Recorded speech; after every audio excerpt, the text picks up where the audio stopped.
परमपिता भगवान श्री कृष्ण कहते हैं कि नरक के 3 द्वार हैं, काम, क्रोध और लोभ। आत्मा को अधोगति में ले जाने वाले ये 3 विकार हैं, काम, क्रोध व लोभ, आत्मा का नाश कर देते हैं। इसीलिए इन तीनों दोषों का समूल नाश कर देना चाहिए।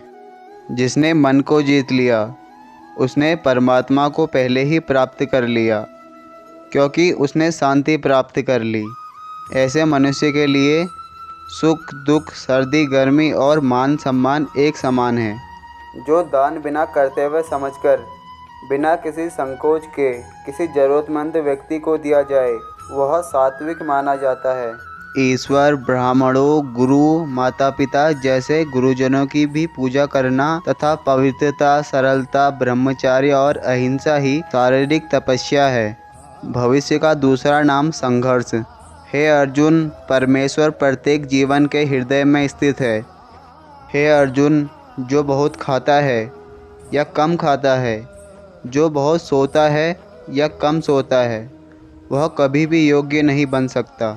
जो सब जगह मुझे देखता है और सब कुछ मुझे देखता है, उसके लिए न तो मैं कभी अदृश्य हूँ और न वह मेरे लिए कभी अदृश्य है। मैं हर जीव के हृदय में परमात्मा स्वरूप स्थित हूँ। जैसे ही कोई किसी देवता की पूजा करने की इच्छा करता है, मैं उसकी श्रद्धा को स्वीकार करता हूँ, जिससे वह उसी विशेष देवता की भक्ति कर सके।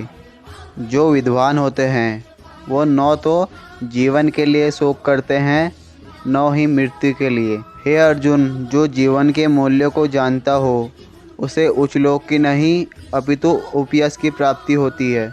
जीवन ना तो भविष्य में है ना ही अतीत में, जीवन तो इस क्षण में है।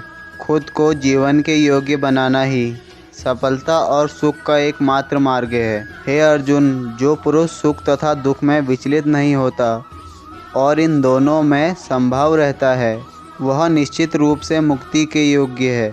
जो कर्म को फल के लिए करता है, वास्तव में उसे ना तो फल मिलता है ना ही वो कर्म है।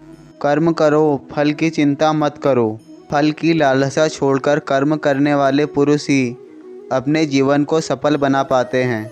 जो मनुष्य कर्म में अकर्म, अकर्म में कर्म देखता है, वह सभी मनुष्यों में बुद्धिमान है और सभी प्रकार के कर्मों में प्रवृत्त रहकर भी दिव्य स्थिति में रहता है।